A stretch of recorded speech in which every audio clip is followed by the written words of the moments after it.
Assalamualaikum warahmatullahi wabarakatuh. Waalaikumsalam warahmatullahi wabarakatuh. Okay, we are from first group. Let me introduce ourselves. My name is Putri Alia. My name is Marji Latifa. My name is Muhammad Deni. We are going to explain about studying meaning. The first material will be explained by Marji. Okay, thank you. Can we see the first slide? Okay. Next. Okay. Semantics and pragmatics are the two main branches of the linguistic study of meaning. Both are named in the book title and will be introduced here. Semantic is the study of a toolkit for meaning, knowledge encoded in the vocabulary of a language, and its pattern to construct more complex meaning down to the level of the sentence meaning. And the pragmatics deals with the use of these tools in meaningful communication.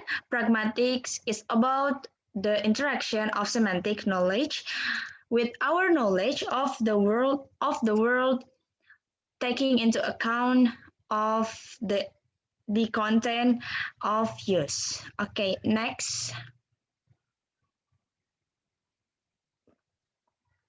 Yeah, we're going to the first material. That's pragmatics distinguish it, from semantic. Balik lagi. Utterances and sentence. Utterances are the raw data of linguistics. Each utterance is unique, having been produced by a particular sender in a specific situation. Utterances, or in Indonesian, are often known as utterances. Actually, just a simple expression of the words, and sometimes they have no meaning at all. Utterances is the sound or voice of what a person or a human says, but not at all. But not at all of what is said. Sounds or words spoken by humans are said to be utterances. Then how can we recognize those as utterances? What are the characteristics? Characteristic of the utterances? As you can see, number one is it's spoken, be spoken, and then physical event and physical occurrence, then maybe grammatical or not. Remember, utterances focus on the grammatical aspect grammatically, and remember that utterances don't focus at grammar. Then meaningful or meaningless, meaningful or not at all, by specific person in particular action, grammatically or not, and in particular action with people who are clear or specific in certain action. And then by specific time or on a particular occasion with clear time or on certain occasion. And last, a piece of a language, a single phrase or even a single word, part of the language. It can be a single phrase or even a single word. Okay, next. Then in this material have the sub material, that the second is 3 stages of interpretation.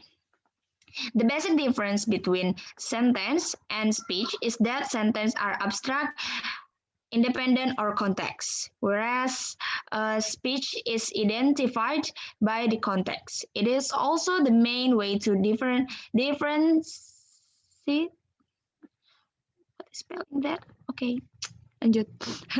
Between semantic and pragmatic. If you are dealing with meaning and there is no context or consider, then you are sorry, I lost my, okay, identify concept. It's also the main what the differences between semantic and if you are dealing with meaning and there is no context to consider, then you are doing semantics. But if there is context to consider, then you are engaged in pragmatic. Pragmatic is the study of the meaning of speech, and then semantic is study of meaning of sentence and the meaning of word. To illustrate or to describe this material, several interpretation will be discussed in three distinguishable stage. The first stage is the semantic stage, literal meaning. The other is two type of pragmatic interpretation is explicit and implicative. Okay, then for the first, it was the last bus. The literal meaning of the sentence is based on solely on the semantic information you get from your knowledge of the English language. Among the things that a person who knows English should be able to explain its meaning are the following. Something silent that equates, in the past is the past tense from, then to the final is the last bus. Or news. It's the last. The meaning is available without wondering who might say or write the word, when or where. No context consideration is involved. Explicate is a basic interpretation interpretation. Yeah, that's it. Of a speech using contextual information and knowledge of the world to know that what is referring to and which way to understand ambiguous expression from the sentence, such as the last word. Two possible contexts for using sentence-based speech at the sentence "it was last bus" will be considered. They lead to different explanation. First, and send a text message to Bees. The bus is behind at 10 p.m. and Bees replies that's the last bus in this situation. Bees answer. Bees is the person, right? Bees answer might translate to it's the last bus tonight. Schedule, go to places that I know you intend to travel. Okay, next. First line languages. Udah. Oke, ulang. Kelewat 2. Yang first outline. Ya, maaf. Mantap. And then the last is a first outline of pragmatics. A crucial basis for making pragmatic inferences is the contrast between what might have been uttered and what actually was uttered. Example, 1 was a short, heated second from an information flyer about a restaurant. Double quotes have been omitted because they would spoil the appearances. But this counts as a sequence of utterances. Remember that I'm allowing utterances to be in speech, writing, or point. And then alcohol and smoking. You are welcoming to bring your own alcohol provided you are buying a meal. There is no charge for doing so. The leaflet then switched to another topic, inviting us to infer that no provision is made for smoking. We cannot be certain they might simply have forgotten to add something permissive that they intend to say about smoking, but it could be pointedly negative hint to smoker. Nothing in the leaflet actually say that smoking is unwelcome or disallowed.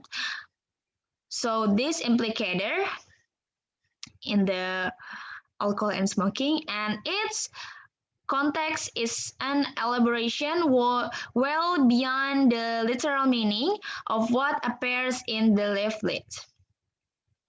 Next, coba lihat yang selanjutnya. Ya, applicator the second of the stage of the interpretation described in second and in section sebelumnya. Apa sebelumnya itu pokoknya. Would behave include working out that the heading in the tagline of alcohol and smoking is about alcoholic beverage, not, for instance, hospital grade alcohol. So it is to sterilize the tabletops. Okay. And then pragmatics in inference called implicator, and the conclusion is, pragmatic inference called implicators and explicate occur all the time in communication, but they are only informed guesses. This one of the defining features that can be undone. In before and in the sebelumnya dijelaskan ada beberapa kalimat yang could have written with no you mean misunderstood. The accommodation is good. This will overturn the implication, but without contradiction, because good accommodation is okay. So new lies for good accommodation, that is okay. And then that's all for me. I'm bring back to moderator. Okay, thank you, Margie. The next material will be explained by Denny.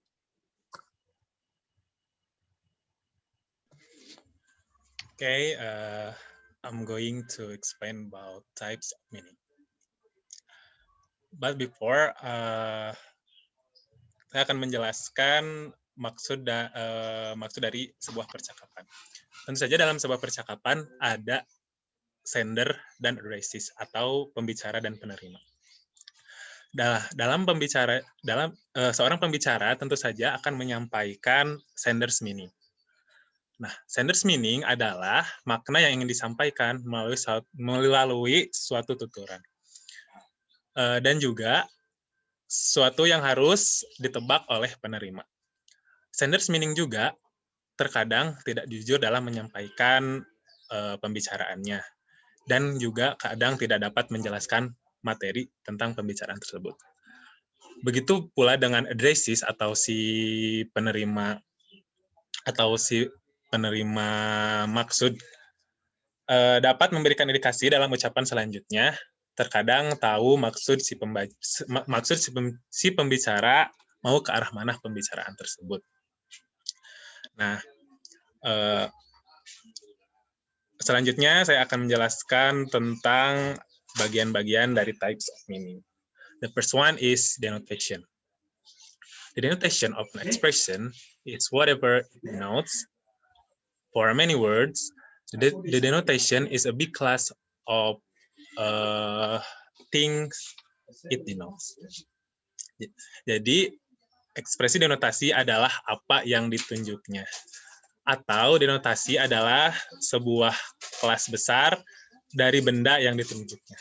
Denotasi mengarah pada pengetahuan mengenai maksud pengirim ke penerima.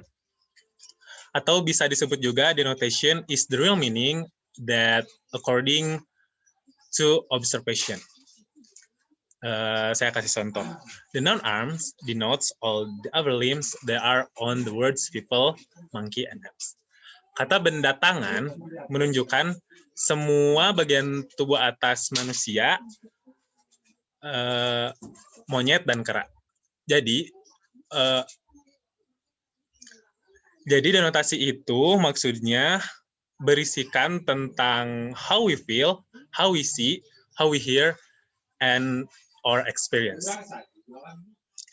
Jadi jadi selain hanya tubuh bagian atas tangan itu tubuh bagian atas dari manusia.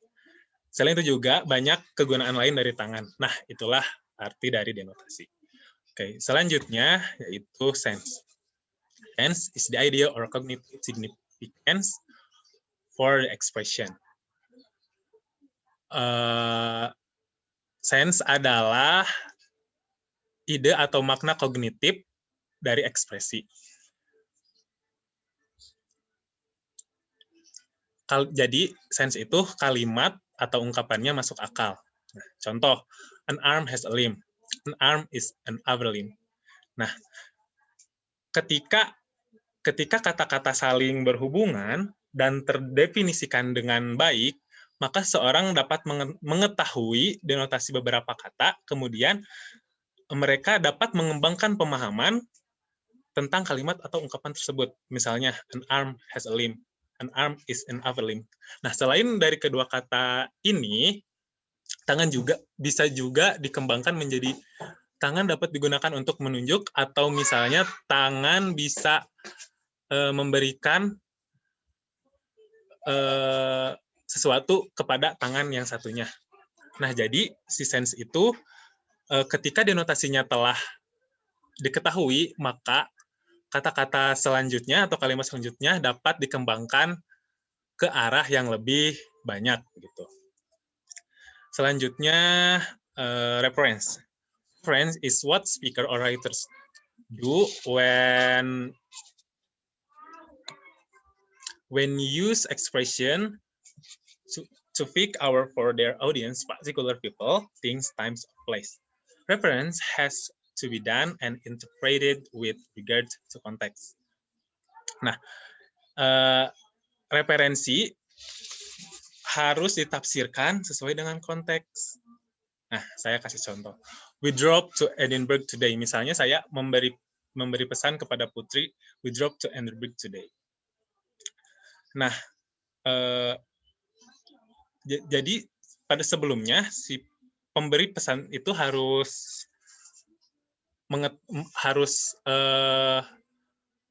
memberikan pengetahuan dulu apakah Putri itu sudah tahu gitu. Saya itu akan pergi ke Edinburgh yang mana. Jadi jangan salah dipahami. Jadi saya itu sebelumnya telah memberitahukan kepada Putri bahwa saya itu akan pergi ke Edinburgh yang ada di Indiana. Jadi Putri tidak akan salah paham. Misalnya kalau saya tidak memberitahu, barangkali Putri salah memahami kepergiannya. Kepergian saya itu akan ke Edinburgh yang ada di Texas atau di Scotland. Padahal saya akan pergi ke Edinburgh yang ada di Indiana. Gitu. Nah, penerima surat juga harus mengetahui referensi surat tersebut dengan mengetahui siapa yang menulisnya. Nah, jadi misalnya Putri juga harus mengetahui siapa yang menulis surat tersebut. Gitu. Nah, selanjutnya yaitu deixis. Deixis expression are words, phrases, and features of grammar that have to be interpreted in relation to the situation in which they are uttered. Jadi, ekspresi deixis ini adalah kata, frasa, atau fitur tata bahasa yang harus ditafsirkan dengan situasi di mana ekspresi itu diucapkan. Nah, misalnya ada papan pengumuman, the first tutorial will be held next week. Nah, pasti otomatis pembuatan pesan tersebut ditulis di minggu sebelum tutorial itu diadakan. Nah, ada 3 macam diksis, yaitu temporal diksis, spatial diksis, and person diksis.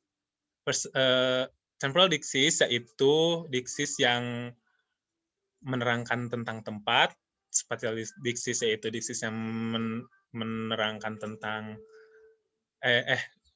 temporal diksis adalah diksis yang menjelaskan tentang waktu, spatial diksis adalah diksis yang menjelaskan tentang tempat, dan person diksis yaitu diksis yang menjelaskan tentang orang. Nah, that's all for me. Thank you very much. I'll bring it back to the moderator. Okay, thank you, Denny. The next material will be explained by me. Okay, I'm going to explain about semantics.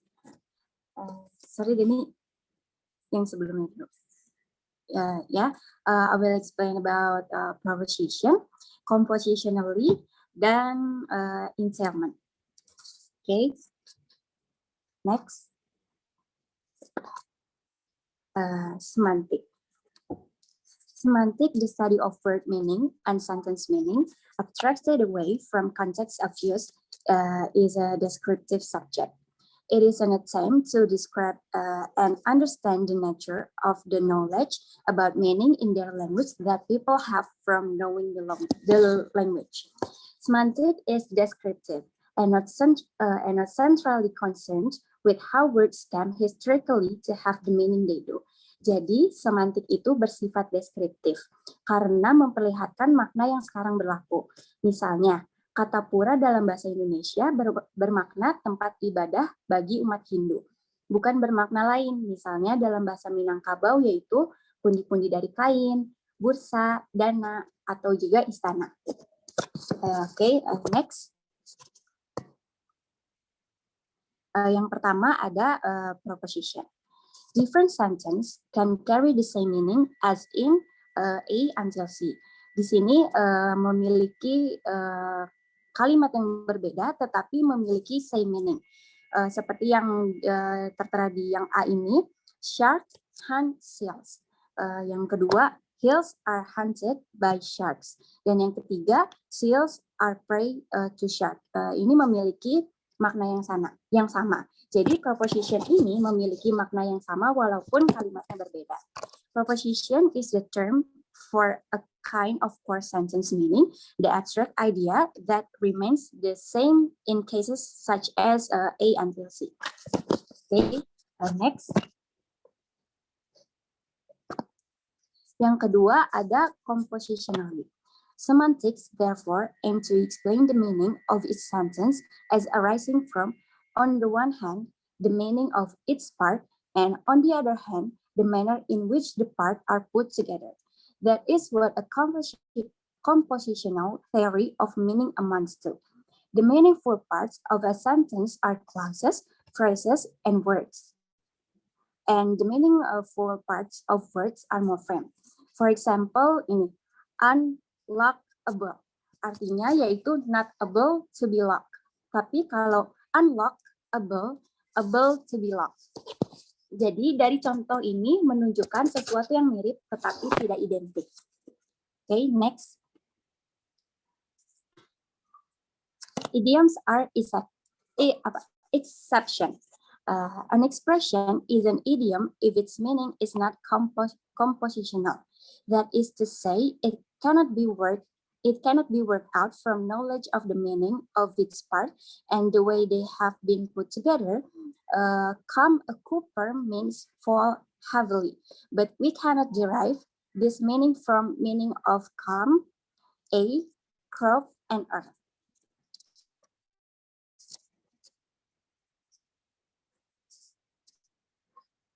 Next, Lenny. Ada entailment is a guarantee. Kenapa entailment itu guarantee? Karena entailment is what occurs if a proposition is true. For example, Jim rides a bike to school every morning. Jim rides a bike to school every morning itu adalah proposition. Dan proposition itu bersifat benar. Menyatakan bahwa proposition itu benar. Maka entailment-nya itu Jim can ride a bike and Jim goes school every morning. Oke. Sekian presentasi tentang bab 1. Kemudian kami menemukan artikel yang berjudul Translational Semantic, a discussion of second edition of Jeffrey Lich's Semantic, the Study of Meaning. What's referred here as translational semantic is the idea that such an account can and ought to be provided in the form of translation of the expression of the language under description into some chosen meta-language. It is questionable whether translational semantic is feasible, and if it is, whether it is useful. Sekian dari kelompok kami. Kurang lebihnya mohon maaf. Wassalamualaikum warahmatullahi wabarakatuh. Waalaikumsalam warahmatullahi wabarakatuh.